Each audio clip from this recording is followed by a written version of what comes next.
Aujourd'hui, au podcast Ordinaire, j'ai eu la chance de rencontrer Vianney Godbout, qui est une vedette culinaire au Québec grâce à ses nombreuses parutions à un souper presque parfait. Propriétaire du défunt restaurant La Chasse-Galerie et de plusieurs autres restaurants, il est maintenant 100% dans l'immobilier.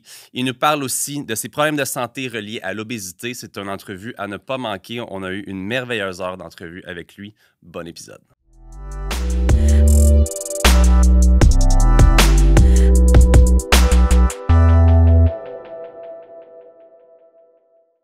L'épisode d'aujourd'hui est une présentation de Mindblow Energy, qui est une super compagnie québécoise de boissons énergisantes à base de nootropics, qui sont des ingrédients pour augmenter vos facultés cognitives. Donc, on parle de concentration, énergie, focus, bonne humeur, motivation. Une belle compagnie québécoise à découvrir. Et si vous voulez vous en procurer, rendez-vous au www.mindblowenergy.com avec le code PASORDINAIRE pour 10% de rabais. Vianney Godbout, vraiment content de te recevoir aujourd'hui à mon podcast. Fait que, comme je t'ai dit, on est dans un podcast pas ordinaire.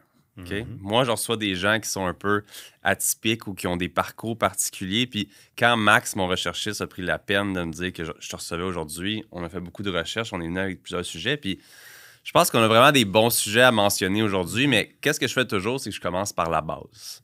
Moi, on peut parler pendant des heures de tes restaurants, de tes affaires que tu as eues dans le passé. Moi, je veux savoir, Vianney Godbout, quand il était jeune, on commence par quoi? Je veux dire, là, j'ai des sujets ici au niveau de l'école, principalement. C'est bon. Toi, t'es quelqu'un qui est né d'une mère française. T'as commencé l'année 1 an plus tôt que les autres. Une école alternative, plus petit que les autres, puis un accent français. Comment ça se passe dans une école au Québec comme ça?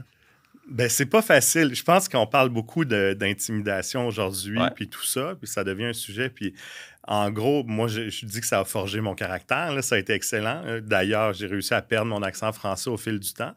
Il y a encore des petits glips des fois. Tu parles un petit peu mieux que moi, je pense. Mais... Ça, c'est juste du vocabulaire. Ouais, c'est ça.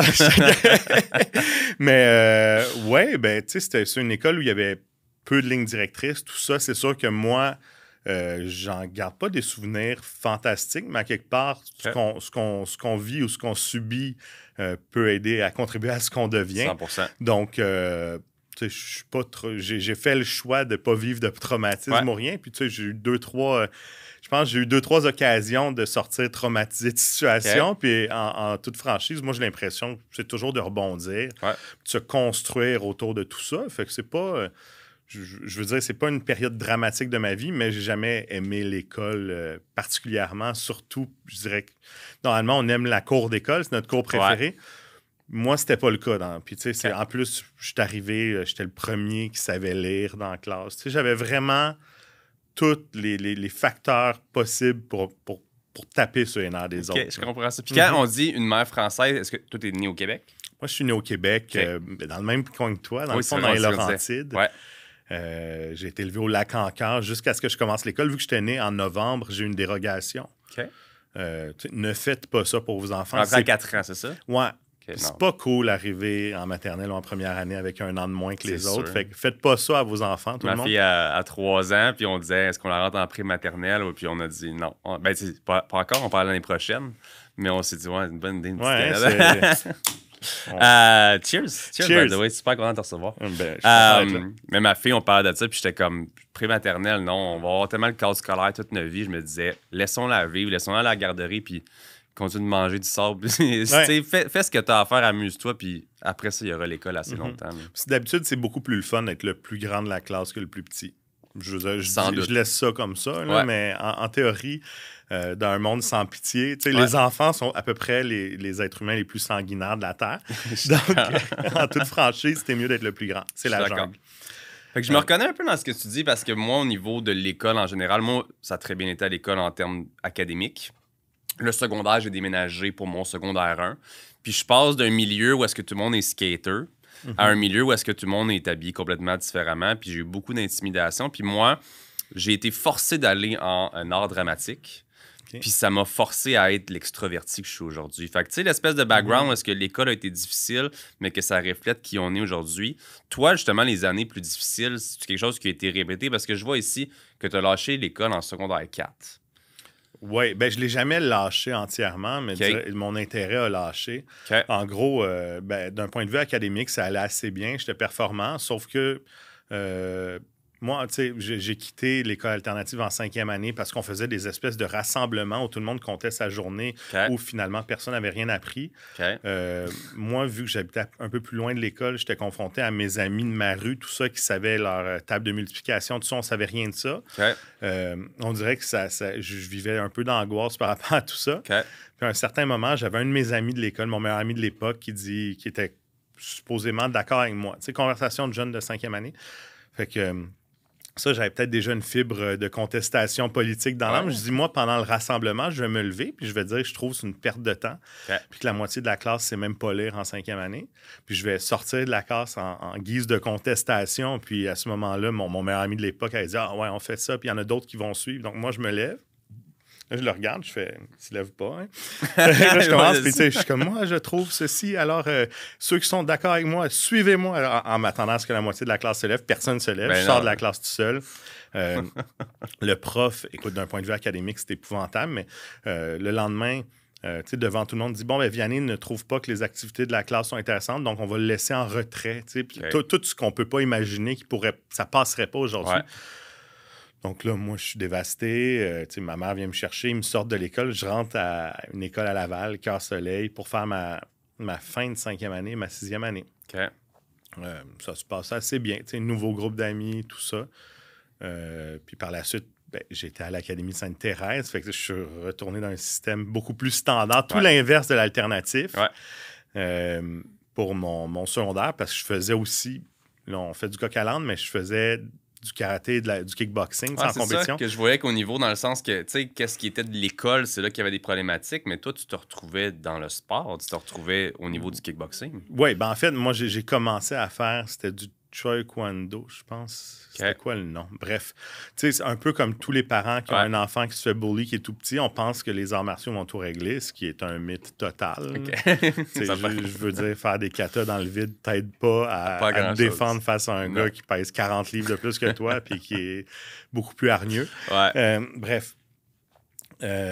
Par exemple, je me suis dirigé, je me suis épanoui, là, je faisais du combat, j'ai représenté le Canada 2 fois aux championnats mondiaux de kickboxing, ce qui est assez marginal parce qu'il y a probablement, par exemple, un Croate à quelque part dans le monde qui était beaucoup plus performant que moi, que ses parents n'avaient pas eu les moyens de l'amener à Louisville, au Kentucky.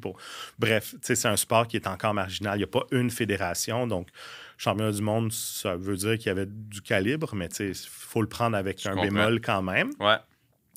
Mais oui, ben ça, je me retrouvais là, puis j'avais quelqu'un de mon école de karaté kickboxing, c'était karaté sportif, super bonnes écoles, là, ils sont partout maintenant, qui était là, qui s'en allait à l'Académie Sainte-Thérèse. Fait que j'ai dit à mes parents que je voulais aller là, tout ça.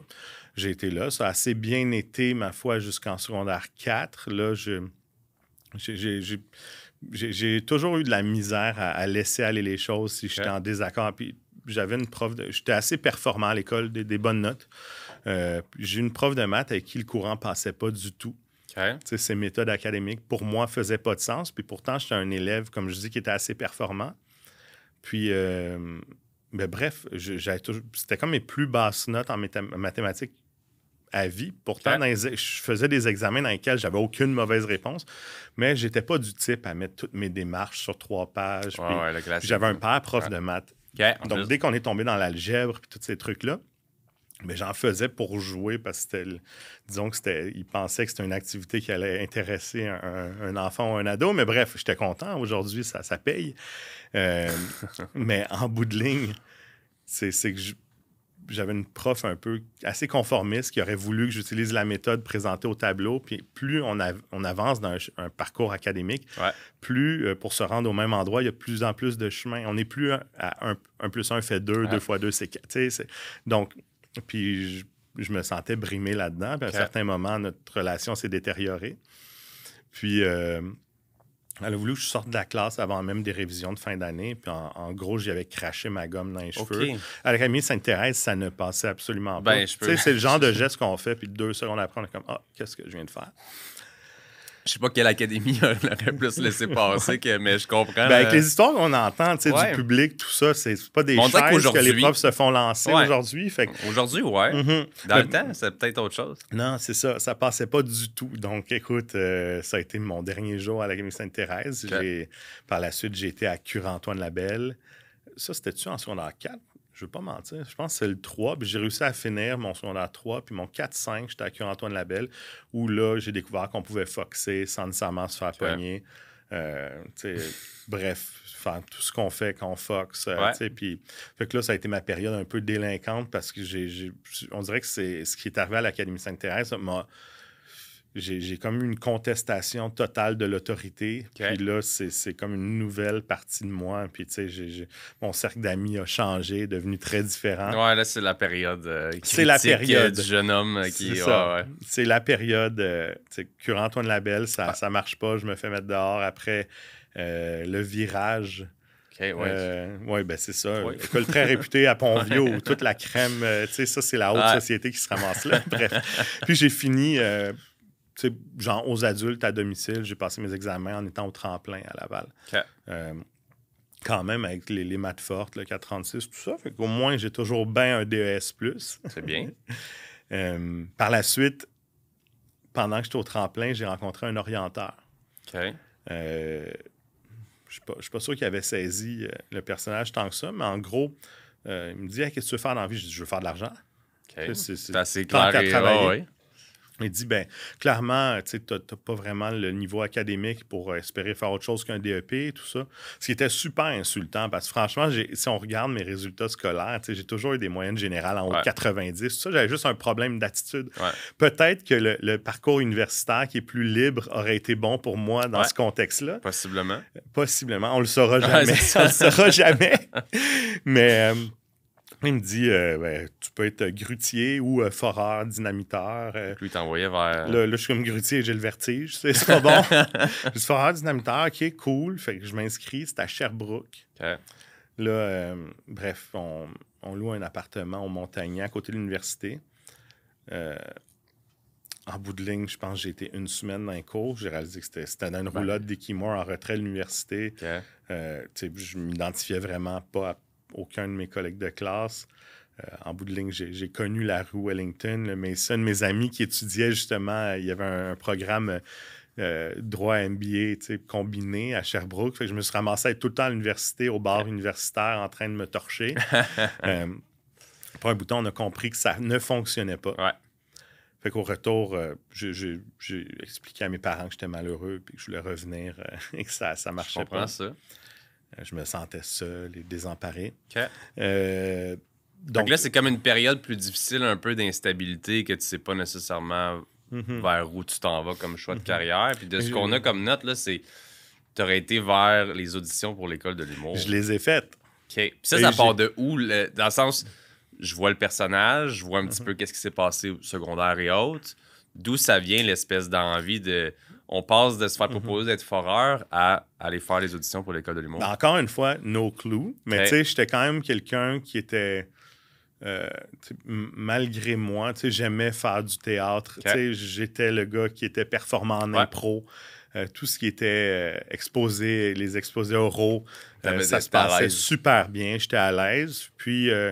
bref, par exemple, je sais pas pourquoi j'ai pensé... C'est sûrement mes parents, à un moment donné, qui me trouvaient drôle, comme tous les parents trouvent leurs enfants drôles, et intelligents, et beaux, et bons. Et tout, qui ont... Ça, avec le temps, j'ai vraiment de la misère à remémorer d'où ça vient, mais j'avais 18 ans.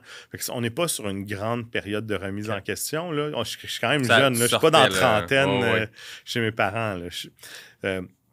Bref, j'ai fait les auditions, j'ai écrit un texte. Je me souviens que c'était un texte sur le suicide, puis tout ça. Déjà un sujet assez... c'était assez lourd déjà. Puis ça avait été catastrophique. Puis je réalisais que je consommais pas assez d'humour, puis tout ça. C'était comme une idée plus qu'un projet dans ma tête. Ça n'a pas fonctionné. Puis en même temps, mes parents avaient vendu leur maison. On était rendus à Fabreville, dans ce temps-là, à Laval. Mes parents ont vendu pour aller vers le domaine Vernon, Mirabel, où je te disais que j'habitais littéralement dans le sol de mes parents. Et puis, Puis en fait, c'était même pas cette maison-là. Parce que quand j'ai commencé à être courtier, j'habitais dans le sous-sol à Laval. Fait que c'était la maison de leurs amis qui étaient retournés habiter en France. Ils avaient géré un peu la vente avec un courtier du coin. Puis là, je demandais à ma mère, tu sais, le monsieur, combien il fait pour faire ce qu'il a fait, tout ça. J'étais comme, OK, c'est quand même beaucoup. Ouais. Fait que là, je suis comme, ça prend quoi d'un point de vue scolaire pour être agent immobilier affilié à l'époque? C'était ça le terme. Okay. Là, on regarde. Je dis, je vais aller faire les cours. Tu sais, à l'époque, les permis étaient donnés dans des boîtes de Cracker Jack. Là. C'était quoi, genre un cours du soir? C'était pas l'OASIC, c'était l'Achaïque dans le temps, qu'on appelait l'archaïque déjà à l'époque.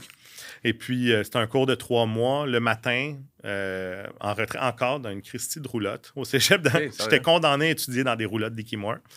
Au cégep Saint-Jérôme, tu sais, c'est pas vraiment une roulotte, c'est un pavillon à côté. OK. Fait que je passe l'examen. Ça a super bien été. Je me souviens que moi, j'ai dû le repasser là, pour pratiquer maintenant. Puis l'examen, le premier que j'avais passé dans le temps, nous donnait une licence commerciale, tout, on pouvait tout faire. Puis je l'avais passé en moins de 30 minutes, genre 26 minutes. C'était des choix de réponse. J'ai été le premier à sortir, puis ça avait fonctionné. À l'époque, c'est là que je suis devenu courtier, en gros. Puis j'ai commencé à travailler chez Remax 2001. Puis qui était à Laval. J'avais 19 ans, on était en 2004. Puis on s'entend que j'avais vraiment pas un réseau qui était en phase pour acheter des maisons. Là, je suis sûr que c'était pas une période comme la COVID non plus en ce moment. Ça devait être un autre univers. Là. Ben, c'est ça. Puis moi, j'ai manqué la période de la COVID. Fait que j'ai toujours connu le courtage comme il y a aujourd'hui. Puis tu sais, ce que je trouve normal. Puis oui, il faut travailler. Puis j'haïs pas ça. On pourrait en parler longtemps, mais je suis 100% d'accord. As-tu magasiné pendant la COVID? On a fait plein de belles choses durant ça. Moi, au final, j'ai fini par investir vers du semi-commercial. Donc, au lieu d'aller puis passer sans courtier et tout ça, on a vraiment eu une belle opportunité. On a regardé pour du personnel, des maisons, des trucs, puis on a rapidement fait comme... Non, c'était la jungle, hein? C'était la jungle. Ma femme était enceinte de notre deuxième.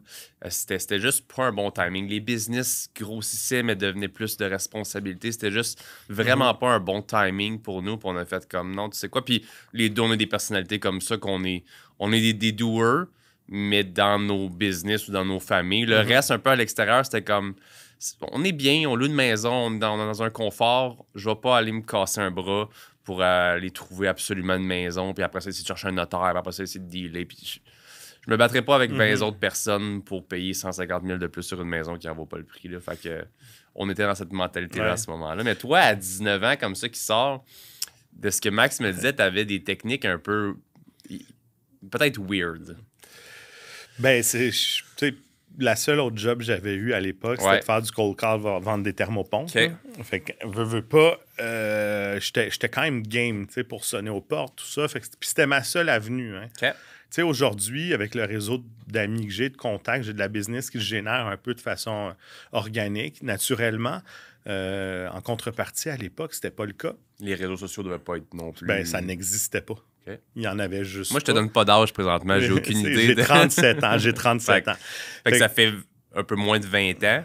Fait que je ça. sais qu'à ce moment-là, Facebook était zéro. Il n'y avait pas de Facebook. On venait d'avoir l'Internet par câble, à peine. Là. Je veux dire, moi, je sortais de l'époque des modems où le téléphone ne fonctionnait plus. Puis j'avais un BlackBerry dans les poches, ou peut-être même pas. Là. Ouais, parce que je pense que j'ai connu la dernière année du BlackBerry étant un peu plus jeune. Fait que, je veux dire, je replace un peu les années, mais justement, sans toutes des techniques que les courtiers ont aujourd'hui, ce que tu rely en anglais, pardon, tu allais vers du cold call, c'est ça? Bien, totalement. C'était complètement une autre façon de travailler. On avait aussi là, des folders pour rely sur le cold call. Mais j'avais mes filières dans le coffre de mon auto. Là. Puis, tu sais, c'était quand même anxiogène. Là. J'avais tous les documents physiques. Puis simplement, si, par exemple, j'avais une maison à vendre qui était à 1 heure de route, je prenais ce qu'on voulait bien me donner à l'époque. Mais une simple contre-offre ou juste pour exclure le sofa dans les... Tu sais, il fallait que je prenne mon char, j'aille faire signer physiquement un document. Fait que, tu sais, franchement, aujourd'hui, on l'a assez facile. C'est un autre, ça a changé énormément. Domaine, carrément. Là. Puis, je faisais du porte-à-porte, puis moi, je regardais dans mon secteur il n'y avait pas du proprio, rien. Les gens qui voulaient vendre par eux-mêmes achetaient une pancarte au dépanneur à vendre, puis ils mettaient ça devant chez eux. C'est fou, hein? C'est fou comment ça a changé. Ils plantaient la pancarte. OK. Moi, pendant le jour, quand je voyais qu'il n'y avait pas d'auto dans les allées, j'enlevais les pancartes des gens puis je plantais les miennes. OK. Si je faisais ça aujourd'hui, je sais même pas si je devrais dire ça, mais it is what it is. Ça c'est fait le assez passé, longtemps. c'est fait. C'était pas l'OACIC, c'était l'ACAIC. C'est le passé, c'est pas mon problème. Mais en gros, je faisais ça, j'avais 19 ans. Puis là, les gens appelaient complètement furieux au bureau. À l'époque, les gens appelaient au 625-2001, Remax 2001, tout le monde. Puis là, j'avais un message, Vianney rappelle telle personne, pas content. Là, de toute façon, il fallait que je les rencontre. Il fallait que je leur redonne leur pancarte. J'étais parti avec. OK. My God. Donc là, à quelle heure vous êtes là? Attends, viens-tu? Bref, c'était comme on peut s'attendre, une réaction de quelqu'un qui est un peu outré. Fait que j'y allais, puis là, j'étais comme, écoutez, je suis super jeune, je comprends que ça vous inspire peut-être pas confiance, mais je suis prêt à tout, je veux absolument vendre votre propriété. Faut que quelqu'un me donne une chance dans la vie. J'ai des couilles grosses comme ça. S'il vous plaît. Puis, j'avais un taux de succès en toute franchise. J'ai au moins inscrit une dizaine de maisons comme ça. Peut-être sur une cinquantaine, puis il y en a 40 qui souhaitaient ma mort. Ouais, c'est ça qui... Sauf que, mais n'importe qui fait du cold call, de la prospection, sait qu'un ratio de 1 sur 5, c'est inespéré. Ça n'existe pas, c'est astronomique. Bon. Ouais. Gigantissime. Tout ce qu'on veut. Bref, donc, ça fonctionnait jusqu'à temps que ma directrice d'agence me dise, Vianney, il faut vraiment que tu arrêtes. T'es jamais arrivé sur place avec un auto de police qui t'attendait? Hein? Non, mais je pense qu'on était quand même dans une autre époque. Ouais. C'était plus cowboy. Là, je pense pas que... Aujourd'hui, quelque chose de à peine comparable à ça passerait pas. Ben non. Mais après, il y a des gestes, je pense, qui sont beaucoup plus coûteux pour les clients. On a eu une mauvaise presse là, récemment, mais bref, ça, c'est un autre sujet. Ouais. Sauf que, je veux dire, moi, c'était ballsy, c'était peut-être un peu cowboy, mais après, je faisais pas de mal à personne. Ouais. Là, okay. Mais bon. Fait que là, malgré tout ça, dans le sens, grâce à tout ça, tu finis par être recrue de l'année. Oui, j'ai eu une année étonnante, pour un petit jeune. Puis... C'est ta première année? Oui, c'était ma comme première ça année. Que ça marche, recrue? Ouais, comme... d'habitude, ça fait 7 ans, t'es plus une recrue. Je comprends, mais t'as-tu un 3 ans recrue? Non, c'est première année. Puis okay. C'est un titre, chaque bureau, je pense que on va se dire les vraies choses. Là, tout le monde reçoit un trophée à la fin de l'année. Là, okay. Puis on cherche pourquoi, puis c'est pour encourager tout le monde. Parce qu'on paye quand même des frais d'agence. Là, pour un bureau là, de courtage, c'est sûr que après, il y a des agences qui ont une vision différente, comme celle où je suis aujourd'hui, où il y a un processus de sélection. Ouais. Mais la majorité des agences généralistes, le seul but, c'est d'être une usine à frais d'agence. Donc, quelqu'un va se présenter qui ne parle pas français ni anglais, qui n'a aucune notion de rien. Ouais. Bref. Puis il va quand même se faire dire que c'est la prochaine superstar de l'immobilier puis qu'il va réussir et tout ça. Parce qu'en bout de ligne, jusqu'à temps qu'il s'endette et que ça ne fonctionne pas, il va payer des frais mensuels. Ouais. Il va des fois avoir des pénalités pour sortir de son contrat. Fait que ça reste que... C'est un peu plate, là, ce que je dis, sauf que qu'on me prouve le contraire. Ouais. Je suis pas toujours convaincu que quand on explique à un nouveau courtier à quel point il va réussir à l'intérieur, peut-être que c'est pas vraiment ce que le dirigeant d'agence pense. Je le vois surtout comme si c'est tellement différent, encore une fois, d'aujourd'hui à avant, encore là, que la période qu'on a eue là, mais comme, les gens en ce moment, ça pleut, les courtiers, d'un bord, on peut dire que c'est un problème, mais de l'autre côté, tant mieux ça de la job, mais on peut le voir qu'en ce moment, c'est un petit peu le contraire. C'est les gens qui pensent que c'est le milieu à aller, vu la... J'aime pas dire la facilité, mais on dirait que c'est ce que les gens voient, comme si c'est une facilité de rentrer dans ce milieu-là puis de faire de l'argent dès le lendemain. Tandis que dans le passé, on dirait justement qu'il y avait cette... l'éthique de travail qui était automatiquement reliée à grind. Faut que tu ailles chercher tes leads, faut que tu ailles chercher tes portes. On dirait qu'aujourd'hui, les gens sont prêts à ouvrir une ligne puis penser qu'ils vont avoir des appels back-to-back. Oui, mais je pense qu'on retombe. Moi, je me souviens, en 2004, on m'avait dit qu'après 1 an, ou je ne sais pas si c'était 1 an ou 3 ans, c'était 1 sur 10 qui restait dans le métier. OK, quand même. Puis je pense qu'à la sortie de la pandémie ou tout ça, on va se diriger vers des stats comme ça parce que, tu sais, on est quoi, 16 000? Je ne suis pas certain. Entre 16 et 17 000, quelque chose comme ça. Au Québec? Oui. En toute franchise, je ne suis pas convaincu que c'est la grande majorité qui arrive à payer son hypothèque avec les revenus qu'ils font. Okay. Puis c'est sûr que pour des courtiers qui font ça de façon professionnelle, puis qui s'impliquent réellement, puis Puis ça peut devenir compliqué. Quelqu'un qui a 2 autres jobs en plus d'être courtier, c'est plate pour le client souvent. Parce que moi, je vais faire une demande d'information, j'ai pas de réponse, ça prend. Finalement, j'ai une réponse à 8 heures le soir. Je suis comme, c'est pas de la faute des gens, mais est-ce que c'est réellement le service qu'on a le goût d'avoir de la part de son courtier? Moi, si j'avais un bien à vendre, je dirais, ben moi, je suis occupé, j'ai une job, je veux pas m'en occuper, je vais me servir d'un système qui va me permettre d'avoir un plus grand bassin d'acheteurs et d'avoir des meilleurs résultats de vente. Mais c'est aussi pour ne pas m'en occuper. Ouais. Fait que si j'ai un courtier qui a les mêmes horaires de travail que moi dans une autre job et qui s'en occupe en sideline, est-ce que je suis gagnant tant que ça? Je comprends. Il y a ça. Puis, c'est sûr que si on regarde ces courtiers-là qui sont appelés à disparaître, s'ils prennent 2-3 inscriptions qu'ils font gratuitement pour leur tante ou leur sœur à chaque année, bien, le bassin pour ceux qui comptent faire ça et qui le considèrent comme une carrière et une profession réelle, ça reste que ça affecte quand même. Mais après, regarde, tout le monde a le droit d'essayer n'importe quoi. Puis il y en a peut-être qui pensaient que ça serait un sideline qui se sont avérés être excellents puis qui réussissent. Fait que moi, je suis content que la porte soit grande ouverte pour tout le monde. Mais après, il faut quand même avoir un certain niveau de sérieux et d'implication. Parce que sinon, ça devient pénible pour tout le monde à l'intérieur d'une transaction. Quand on n'arrive pas à rejoindre les fameux courtiers irrejoignables. Là, je n'ai même pas imaginé. Oui. Ben, ça, c'est problématique. Mais bon, on revient à 2004. Ouais. Ben, c'est ça, ça a assez bien été. Ben, je travaillais fort. Puis, j'étais comme all-in là-dedans. Puis, j'ai vendu éventuellement une maison qui était la condition pour acheter un condo neuf au groupe Cholette. Sur Saint-Martin, c'était 2 tours beige là, qui s'appelait le Martingale. Et puis, entre-temps, j'avais beaucoup échangé avec le vendeur du groupe Cholette. Ça faisait 1 an qu'ils ne vendaient pas leur maison, c'était conditionnel, tout ça. Puis moi, je l'ai vendu, je pense, en 2 semaines. On s'entend qu'on brague tout le temps avec ces choses-là. Des fois, c'est un concours de circonstances, c'est un bon timing. C'est le fameux « j'ai vendu en 3 jours ». Ben, il y a des produits qu'on sait qui vont sortir vite parce que les gens sont réalistes. Puis, puis en partant des gens qui fixent un prix dans les normes et réalistes par rapport au marché, vont avoir des bons résultats rapidement, vont nous faire bien paraître, mais ils vont souvent sortir gagnants également par rapport aux gens qui sont complètement déconnectés par rapport à la valeur de leur bien immobilier. Ça aussi, on le voit en ce moment, right? Bien, on le voit, puis c'est plate parce que moi, si je suis vendeur puis j'ai un bien qui vaut 1 million, dans ma tête, ça vaut 1,4. Je vais quand même trouver une myriade de courtiers qui vont me dire que ça vaut 1,4 pour signer un contrat d'1 an, après me convaincre de baisser mon prix, tout ça. Fait que, c'est toujours une game qu'on fait une présentation, puis quelqu'un me dit « Ah, ben, moi, je vais rencontrer 5 courtiers. » Moi, j'ai décidé d'abandonner l'idée de promettre n'importe quoi. Là, on ne vit pas dans un monde de licorne, mais c'est sûr que des fois, je trouve ça plate parce que je vais perdre un mandat parce que j'ai été dans la transparence. La personne va finir par avoir une entente avec quelqu'un qui a promis la lune. Il est sous mandat attaché parce que c'est un contrat qui est irrévocable. Ce courtier-là va mentionner que son contrat est irrévocable. Je n'ai pas besoin de le faire, moi. Les gens ne veulent pas canceller parce qu'on donne leur juste, puis on répond. Ils sont pris là-dedans.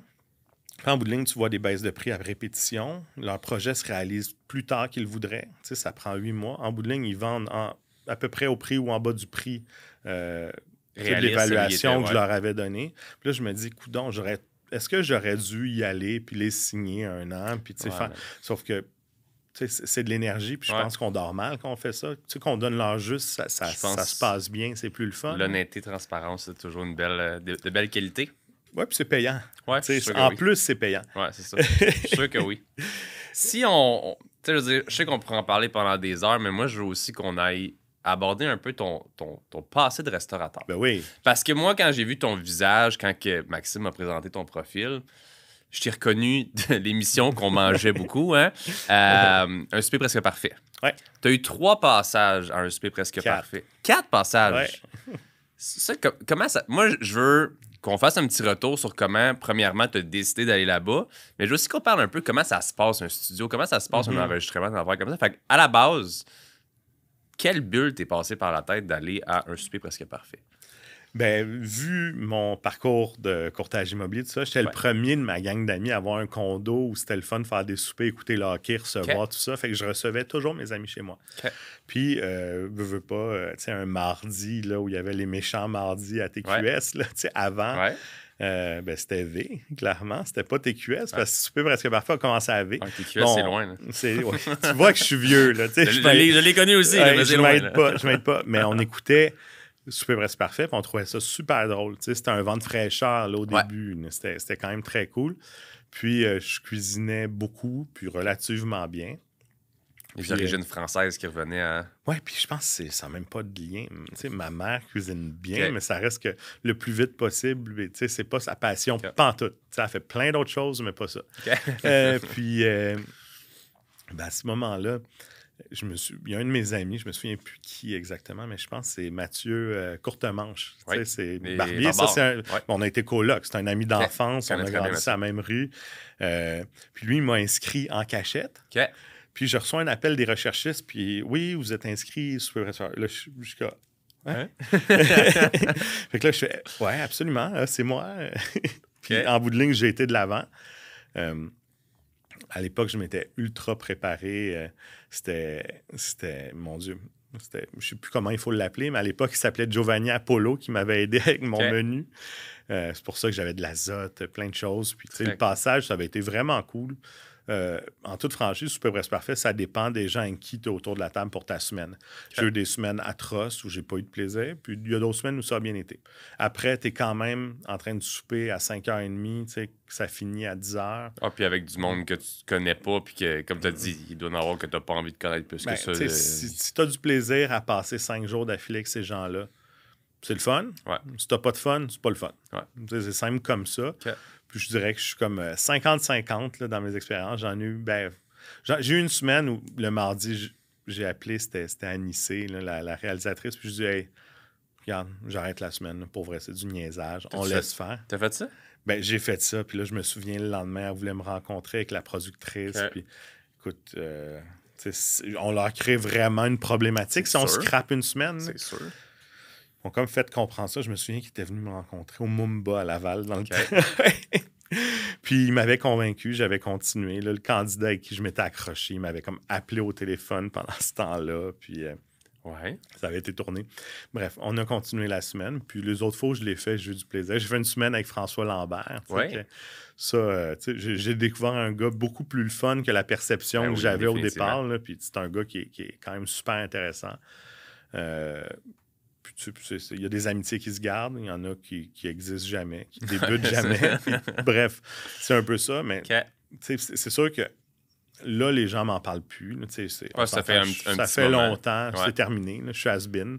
Mais au début, c'est sûr que, surtout les premières saisons, l'émission était beaucoup plus écoutée d'après moi qu'aujourd'hui. La TV tout court, je pense. C'est un autre sujet qu'on pourrait parler longtemps. Mais comme on s'entend que le monde se tourne vers le streaming et compagnie. Là, on avait ça. Mais là, tu te fais inscrire une première fois. Les 3 autres, tu es contacté? Oui, c'est qu'il y avait un choix du public. Il y avait le spécial avec tous ceux qui avaient eu les meilleures notes. Puis après, il y a eu l'ultime choix du public. Je pense que c'était après un certain nombre de saisons. C'était comme un choix all-around. C'est quand même cool. C'était quand même cool. C'est valorisant. Je veux dire, comme tu as confiance dans tes skills. Si on regardait, en toute franchise, si on regardait qui était autour de la table, c'était clairement pas les skills culinaires qui avaient primé. Là, en fait, on va réunir le plus de gens qui vont se chicaner le plus possible autour d'une table. C'est souvent ça.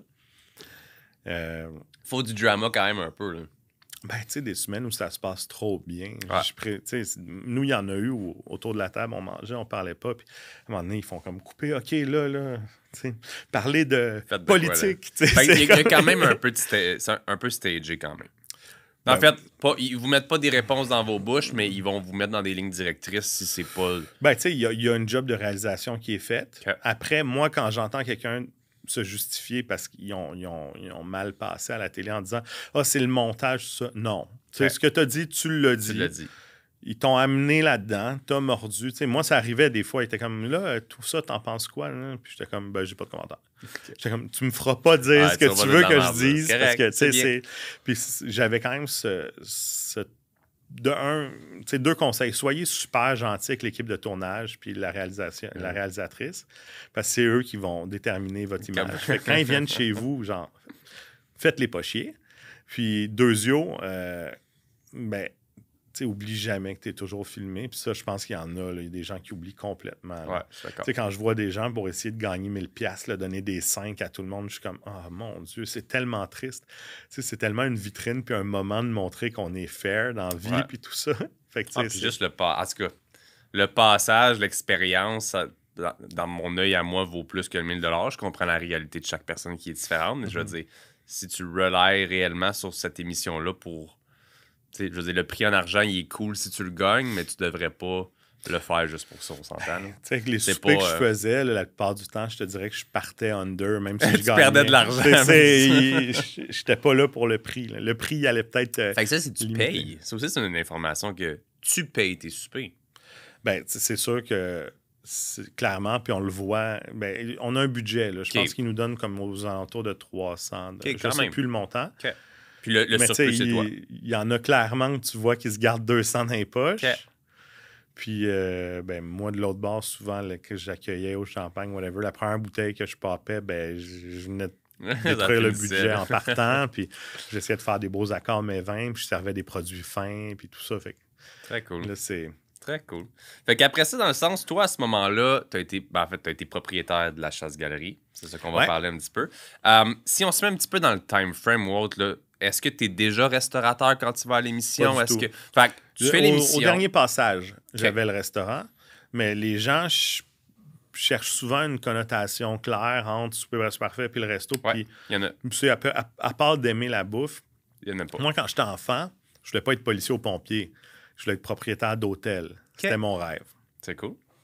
Après, j'ai fait de l'immobilier parce que tout le monde me disait que la restauration, c'était un milieu de fous où tout le monde perdait de l'argent, mais il n'y avait pas une scène à faire. Ces gens-là n'avaient pas complètement tort. Mais bref. Sauf qu'à un certain moment, écoute, je faisais de l'immobilier depuis mes 19 ans. J'avais rien connu d'autre. Ça allait assez bien. Le monde disait, l'immobilier, ça roulait plus. C'est pour ça que tu as fait... J'étais comme, non, ça allait, mais j'étais complètement blasé. Puis, moi, je pensais qu'il y avait des métiers plus... Aujourd'hui, je te dirais que c'est le plus beau métier du monde, ce que je fais. Il y a des phases de nos vies aussi, là, je veux dire. C'est ça. Là, tu as vécu ça. Fait que là, en quelle année tu ouvres la chasse-galerie, puis sous quel... Qu'est-ce qui se passe un peu? Qu'est-ce qui se passe autour de ça? Écoute, ça devait être en 2017, 2016. Parce que, petit disclaimer, je n'ai pas eu la chance d'y aller. Je devais y aller à quelques occasions. Je n'y suis pas allé, fait que je n'ai pas vécu cette expérience. Écoute, t'as manqué quelque chose. Ton invité de la semaine dernière aimait beaucoup amener des futures conquêtes au comptoir de la chasse-galerie. Monsieur Henner? Oui, c'était un des réguliers. Bon. On avait vraiment du fun, mais c'était un resto assez gastro. On faisait des techniques plutôt internationales / françaises avec des produits locaux dans une atmosphère décontractée. C'était des menus fixes, plusieurs services. Toute la vaisselle était artisanale en poterie. Donc, c'était assez cool. C'était une belle période de ma vie, mais drainante, là, totalement. Moi, c'était un rêve que j'avais. Étais-tu le classique propriétaire présent? J'étais tout le temps là. J'étais tout le temps là. Comme le classique propriétaire de restaurant. Oui, puis j'étais tout le temps là comme un vrai viking à être assis, à me gonner des shots de Calvados dans le gorgeton à tous les soirs de ma vie. Fait que, tu sais, c'est ça. J'ai toujours une propension au party assez forte. Là, je dirais que je le créais, puis j'avais l'opportunité de le créer tous les soirs de ma vie. C'est quelque chose qui a pu créer, je ne vais pas dire conflit dans ta vie, mais dans le sens, tu sais, là, on rentre dans une atmosphère de party, on rentre dans tout ça. Est-ce que c'est quelque chose que, tu sais, tout le temps, ça go des affaires de ton côté, du point de vue, on peut parler personnel, on peut parler, tu sais, je veux dire, à ce moment-là, tu as la chasse-galerie. Qu'est-ce qui se passe à l'extérieur de la chasse-galerie? Puis est-ce que, justement, ce mode de vie-là, un peu plus, on va l'appeler olé-olé, crée des problématiques? Est-ce que c'est une période comment pour toi à ce moment-là? Ben, tu sais, j'ai des fréquentations qui durent jamais trop longtemps. Tu sais, j'enchaîne les conquêtes, ça va. Mais sinon, tu sais, j'ai l'impression que tout est sur pause à part la vie du restaurant. Tu sais, c'est vraiment ça. Puis, c'est vraiment drôle parce que la nuance entre...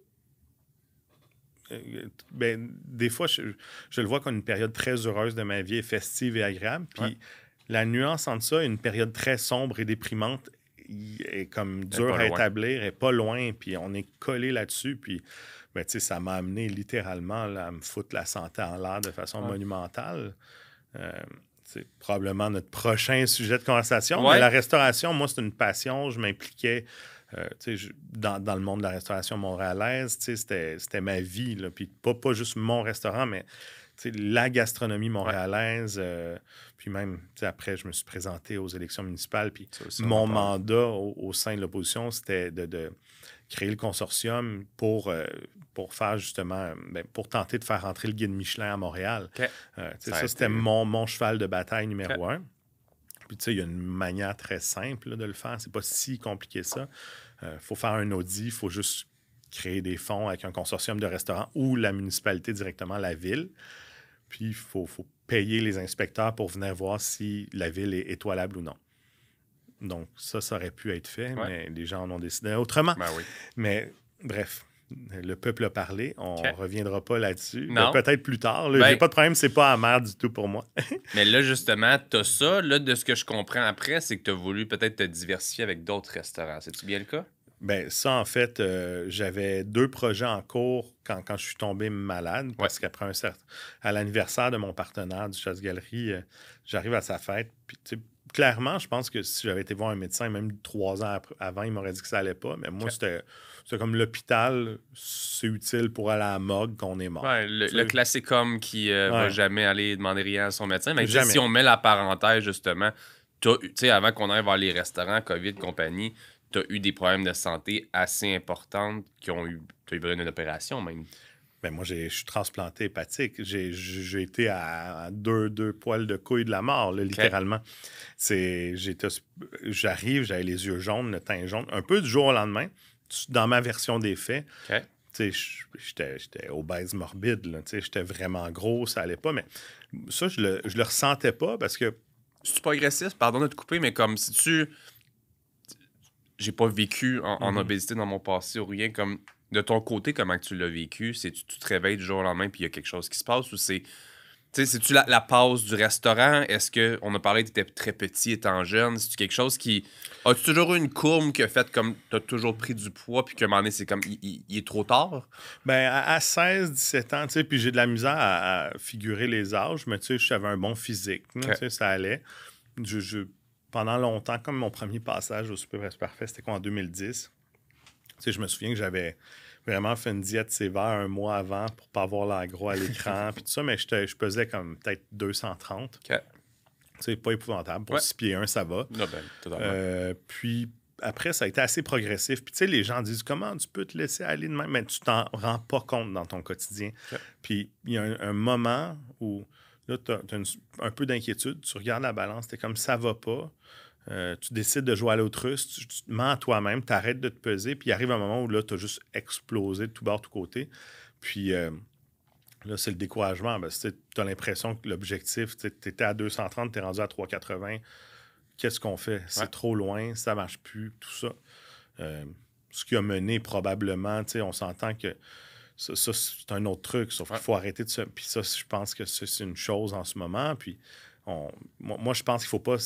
Il faut pas se sentir rejeté. Il faut garder la confiance, il faut rester heureux. Puis si on a un l'embonpoint, ça ne vient pas affecter nos performances professionnelles, relationnelles ou quoi que ce soit.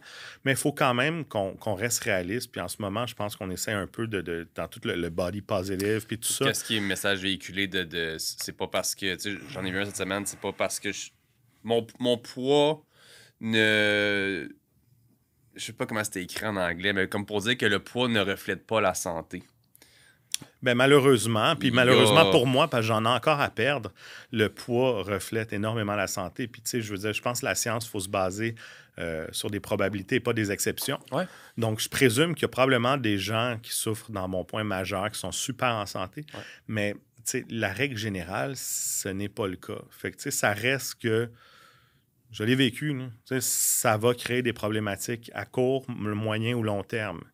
Fait que, c'est une chose... C'est moi qui sonne, je m'excuse. Donc, c'est une chose de s'accepter puis de continuer de fonctionner, mais il ne faut pas non plus se voiler la face en pensant que d'un point de vue santé, ça n'aura pas d'impact. Je comprends. Fait que, je pense qu'il faut nuancer le message. Je comprends que c'est correct d'être inclusif puis tout ça, puis il faut... de la manière que ça pouvait être verbalisé ou géré ou qu'on pouvait put to shame. Là. Les gens, il y a 20 ans, c'était exagéré. Ouais. Sauf là, il ne faut pas non plus se voiler la face sur les enjeux potentiels. C'est comme, faut garder en tête quand même l'impact que ça peut avoir sur la vie des gens sans aller vers l'intimidation, vers les choses que les gens utilisent tout le temps pour, on dirait, répondre à ces choses-là. Mais je pense, comme tu le dis, que c'est la personne doit prendre conscience quand même que... Ben, tu sais, juste prendre soin de soi un peu, là, c'est tout. Puis c'est vraiment dur, là, parce que... Puis, tu sais, c'est un cercle vicieux parce qu'on est en embonpoint. L'exercice physique, tout ça, c'est plus difficile. 100%. Fait que veux pas, pour atteindre... Quand on est super en forme, aller courir 10 km, ben c'est pas un problème. Ouais. Puis on va brûler quand même des calories similaires à quelqu'un qui est en obésité morbide, qui court 10 km, mais elle ne pourra pas courir 10 km. Fait que là, tu as une forme de découragement. Surtout, moi, à l'époque, j'avais quand même fait de la compétition sportive de haut niveau. Fait que, tu sais, je me souvenais de ma condition physique, puis je trouvais ça super démoralisant. Fait que, tu sais, je le sais que c'est dur, puis, tu sais, de l'autre côté, les gens qui vont tout simplement dire, ben là, prends-toi en main, nan, nan. Hey, c'est pas si simple que ça. C'est vraiment... Il y a une démarche psychologique à faire, physique. Il faut se restreindre. On a l'impression, rapidement, on a l'impression qu'on diète, puis qu'on s'inflige, là, que c'est vraiment dur, puis qu'on se permet rien, puis qu'on vit plus. Ouais. Là, tu vois des résultats sur la balance là, qui sont minimes. Tu l'échappes une journée, bang, tu as explosé, tu es revenu au point de départ. Fait que c'est super démoralisant. Ouais. Puis, tu sais, c'est un gros combat. Le combat contre l'obésité, c'est pas facile. Puis, je pense que, tu sais, même moi, je suis pas habilité à conseiller quelqu'un là-dedans. Oui. Mais, tu sais, justement, il faut pas s'improviser coach de vie. 100%. Puis, tu sais, c'est un peu... puis là, comme tu l'as dit, l'étape numéro 1, je pense, c'est de prendre conscience puis de comprendre, tu sais, qu'il peut avoir une situation de problématique ou whatever. Puis après, c'est de passer à l'action. Puis passer à l'action, ça a plein de différents volets. Puis c'est pas... Les gens attribuent souvent comme si... Tout le temps... A et B, hein? C'est comme, faut que tu ailles en shape, faut que tu ailles en... Ça, tu sais, moi, j'étais dans le monde du fitness ultra longtemps. Là. Fait que je sais que les clients, c'est tout le temps, comme, c'est pas d'être juste un peu plus en forme ou de faire des... Tu sais, c'est tout le temps noir et blanc. Tandis que les gens peuvent juste prendre une mise en action qui est juste progressive, de manger un peu mieux, prendre telle bonne habitude, telle mauvaise habitude, on l'enlève, bouger un petit peu plus. Comme, être en santé, ça passe pas par... Dès le lendemain, il faut que tu fasses un 360. Ça passe par des prises de décision constantes, mais progressives. Fait qu'il y a beaucoup de gens qui se mettent trop de pression avec ça, puis qui, justement, des fois, peut-être arrivent peut-être au point où tu en étais, puis qu'on dirait qu'il n'y a pas de... qu'il n'y a pas de retour ou il n'y a pas rien, mais des fois, c'est juste une petite chose par-ci, une petite chose par-là, puis une enchaîne, puis un moment donné, tu te réveilles, puis peut-être que là, tu as atteint tes objectifs, parce que c'est pas tout le monde qui a les objectifs d'avoir un six-pack ou d'avoir l'affaire de même. Comme exact. On se met beaucoup de pression sociale, beaucoup de pression visuelle, parce qu'on se compare à Instagram, compagnie.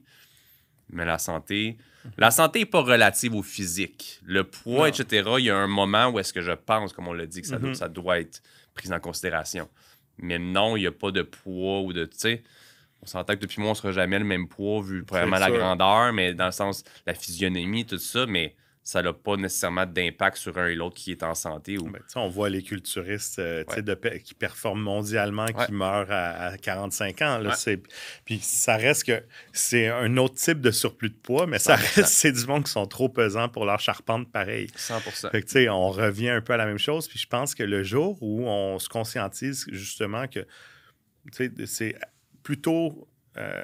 inculquer des bonnes habitudes de vie au quotidien qu'à rechercher un objectif qui est réalisable ou faire un turnaround à 360 degrés, c'est là qu'on va obtenir des résultats à long terme. Je parlais à un de mes amis cette semaine, justement, qui s'est rendu le moment de se reprendre en main. Ouais. Puis là, il me dit, je vais faire le Hard 75, tu sais.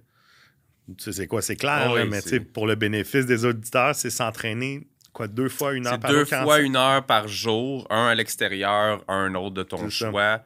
Je pense que c'est 3 ou 4 litres d'eau, c'est 45 minutes de lecture. Tu sais, je ne veux pas dire n'importe quoi, mais c'est très drastique.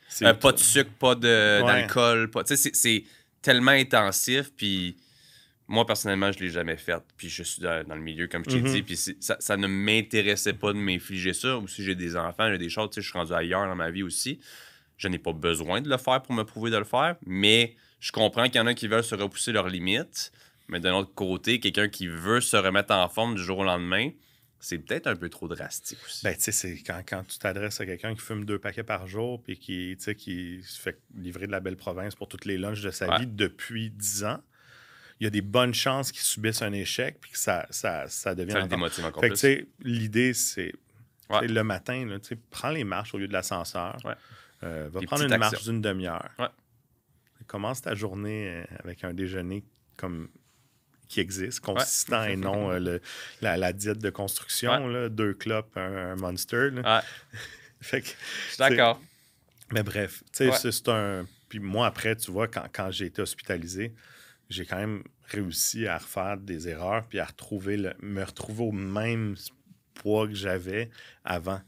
Fait que, tu sais, pourtant, je pensais que j'avais changé et tout ça. Puis, je te dirais que la pandémie... Moi, je suis sorti... puis la pandémie a frappé comme 3 mois après, puis je me suis ramassé enfermé chez moi. Mon système immunitaire était très faible. Fait que là, il fallait quand même que je prenne ça au sérieux. Mais tu sais, enfermé chez moi avec un frigo plein, puis rien à faire. Là. Fait que là, veux pas, tu sais, ça a eu un impact aussi. J'ai regrossi très rapidement. Puis il a fallu que je me... Puis moi, j'ai quand même eu... Tu sais, j'ai eu une sleeve gastrique. Ce qui n'est pas magique, mais c'est quand même un sacré coup de main. Puis, tu sais, je le referais anytime. T'sais, je me souviens quand j'en parlais aux gens, ils étaient comme après, tu n'arriveras plus à manger, fais du sport, ça va être correct. Hein? Non, tu sais, si vous êtes en situation d'embonpoint, allez-y. Moi, c'est vraiment un head start, ça aide au bout. Puis, tu sais, là, je ne perds plus à cause de ça, mais tu sais, si on va manger au resto ensemble, si je t'en parle pas, tu le sauras pas. Mais tu sais, j'ai complètement stabilisé. Là, je suis comme sur un plateau. Là, j'essaie encore d'en perdre au moins une trentaine de livres. Mais là, c'est plus difficile, mais j'en prends pas. Tu sais, j'en prends pas. Là, j'ai complètement stabilisé. Fait que je suis assez content de ça, là, somme toute. Mais ça, c'est un autre tabou. Tu sais, quand je parlais aux gens de me faire la sleeve, là, non, tout le monde devient médecin soudainement et a plein de références, puis mélange l'anneau avec le bypass, avec la sleeve. Tout le monde a des histoires, puis il faut juste arrêter d'écouter tout le monde, faire confiance au système et au processus. Là, puis, je comprends 100%. Moi, je suis très content de l'avoir fait. Là. C'est une opération là, qui a... j'en ai subi des pires, là, fait que j'étais pas nerveux, mais quasiment le soir même, j'aurais pu rentrer chez nous, puis la vie recommençait. Là. Le plus dur, ça a été les 3 semaines en diète liquide avant.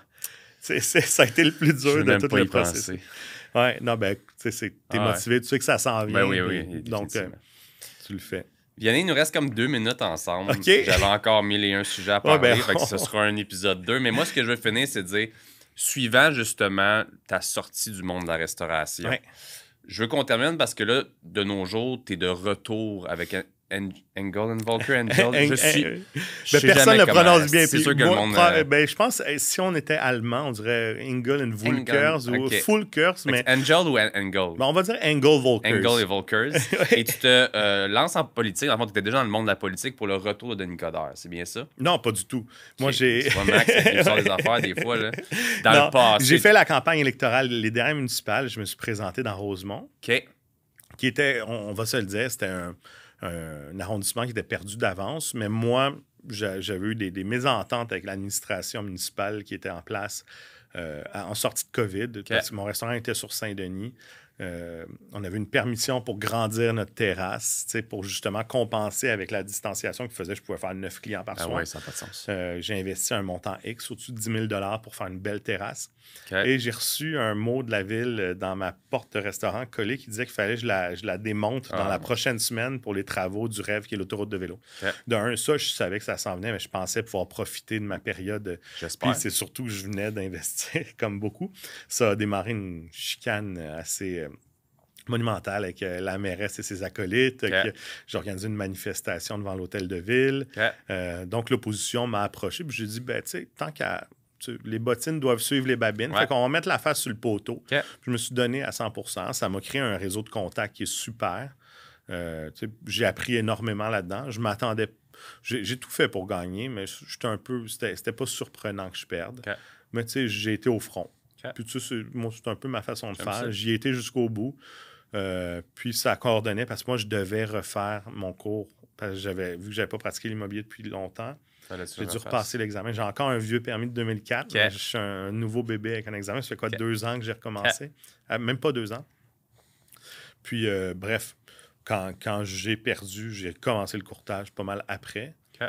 Puis, je te dirais que ça me convenait. Là, Ça ne convient jamais de perdre, sauf c'est sûr qu'un salaire d'élu municipal versus des revenus de courtier qui performent, c'est deux mondes. C'est deux choses différentes. Puis les deux ne sont pas compatibles. Il peut y avoir un conflit d'intérêt clair. 100%. Puis j'aurais rempli mon mandat jusqu'au bout pendant 4 ans. Mais le soir même, la défaite, pour vrai, j'étais démoli. J'aime pas perdre dans la vie normal, tout court. oui. Mais tu sais, je me suis quand même ressaisi assez rapidement. Puis, tu sais, ça m'a permis d'avoir des entrées politiques. Je fais de la consultation pour des firmes privées et tout ça. Fait, tu sais, aujourd'hui, je m'en tire très bien. Puis, franchement, je suis tellement à l'aise dans mon métier. Comme on n'a pas parlé de mon courtage actuel, mais tu sais, je suis dans le bon milieu, dans le courtage plutôt haut de gamme. Tu sais, moi, c'est un service très clé en main. Fait que, je ne travaille pas avec une équipe ou rien. Les gens, quand ils m'appellent, ils tombent sur moi, sur mon cellulaire. Si on fait une visite, c'est moi qui est là. C'est pas quelqu'un qui est courtier depuis 2 minutes. Puis en fait, chez Angle Volker, c'est vraiment ça. C'est ça, c'est le service concierge. Puis c'est pas dans nécessairement le prix des propriétés ou tout, mais c'est plutôt dans le service qu'on donne et le niveau d'attention que je pense que ce qui est haut de gamme, c'est plus le service que les propriétés. Moi, je peux avoir des amis de la restauration qui me disent qu'ils veulent un chalet à 300 000 dans les Laurentides. Ils vont me dire, ben là, tu es chez Angle, c'est trop petit pour toi. Je suis comme, ben non, c'est important pour toi. Je vais t'accompagner parce que je t'aime. Ça va vraiment être ça. Puis on va accompagner les gens jusqu'au bout. Puis le but, c'est que ça soit serein et tout ça. Mais bref, on sait beaucoup. On pourrait continuer. On aurait pu booker 3 heures. Là. Yannick, je te remercie vraiment beaucoup d'être venu aujourd'hui. Puis ton histoire est vraiment inspirante. Puis je suis content que tu sois vraiment que tu sois heureux en ce moment dans ce que tu fais, mais aussi que la santé aille beaucoup mieux. Puis je te souhaite juste que ça continue d'aller ça.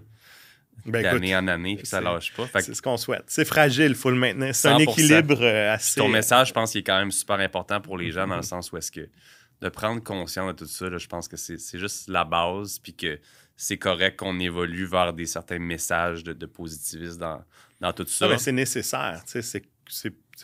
On avait besoin de ça, puis il faut juste prendre une partie de tout ce qui se passe puis dire ça, c'est bon, parce qu'il y avait des abus à un certain moment. Mais dans le fond, les extrêmes, là, ils se rejoignent 100%. D'un bord ou de l'autre. 100%. Fait que, moi, je suis un extrémiste du milieu. Je te comprends à 100%. Fait que je te remercie beaucoup. Pour les gens à la maison, j'espère que vous avez apprécié l'épisode d'aujourd'hui. Vous pouvez aller laisser un petit j'aime et un 5 étoiles sur Spotify et Apple Podcasts. Et nous, on se voit la semaine prochaine pour un autre podcast pas ordinaire. Bye, guys.